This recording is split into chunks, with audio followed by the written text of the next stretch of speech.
Como é que estava a nossa economia nesse momento? Estavam vivendo uma decadência no açúcar e no algodão. Essa decadência tem muito a ver com o açúcar de beterraba, a concorrência do açúcar de beterraba. O Banco do Brasil havia perdido boa parte dos seus fundos e dos seus lastros. Dom João, quando voltou para Portugal, ele levou o ouro do Banco do Brasil. Nós temos uma situação que vai levar o Banco do Brasil, ao final, com os gastos que ele vai tendo, a dificuldade de garantir os fundos dos depositantes, vai levar à falência em 1829. Uma forte desvalorização da moeda brasileira. O R$1.000 que se desvaloriza naquilo que eles chamavam de inchaço do meio circulante. A nossa dívida, já começando a nossa dependência, aumentando a nossa dívida. Essa dívida começa pela guerra, da própria guerra de independência. Nós vamos precisar de dinheiro emprestado para financiar essa guerra. Nós vamos precisar de dinheiro para controlar a guerra, né, da Confederação do Equador. E nós vamos precisar de dinheiro para bancar, por exemplo, a guerra da Cisplatina. Nós vamos usar dinheiro daqui para a guerra de sucessão do trono português. Vocês devem lembrar da situação da Maria da Glória, né, e Miguel, a briga dos dois.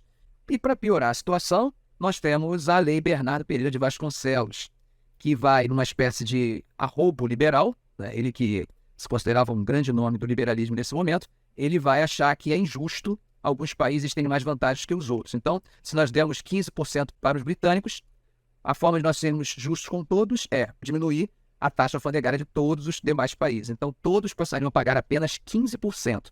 Né? Esse arrobo de liberalismo, acho que ele esqueceu que o que ele estava fazendo, na verdade, não era favorecer o Brasil, estava diminuindo as receitas, né?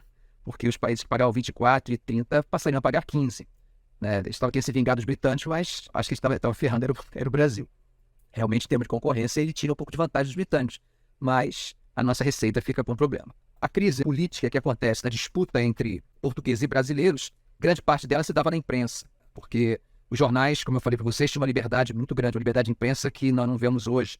Uma liberdade onde os caras podiam falar o que quisessem, não precisavam nem admitir quem eram, eles podiam usar pseudônimo. Isso gerava uma certa sinceridade muito grande, né, naquilo que eles pensavam e gostavam de falar. Isso gerava um atrito muito forte e essa situação é que colocava a posição de brasileiros e portugueses. Com a guerra de sucessão do trono português, Dom Pedro vai cair na tentação de entrar em contato com a Santa Aliança para defender os interesses de Dona Maria da Glória. Porque, como vocês sabem, Dom Miguel era um absolutista nato. A Revolução do Porto foi contrário à Constituição que Portugal ganhou, a Constituição Liberal.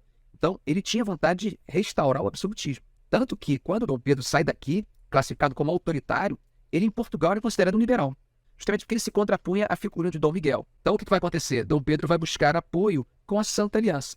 E essa situação, embora o assunto fosse a questão sucessória portuguesa, isso aqui vai repercutir muito mal, porque eles vão começar a discutir que há o interesse realmente de Dom Pedro de retomar a situação do Reino Unido. Um dos críticos era o Líbero Badaró, que era um jornalista paulista, que vai acabar sendo assassinado. E o assassinato do Líbero Badaró vai ter o condão de acender mais a insatisfação e as críticas contra Dom Pedro.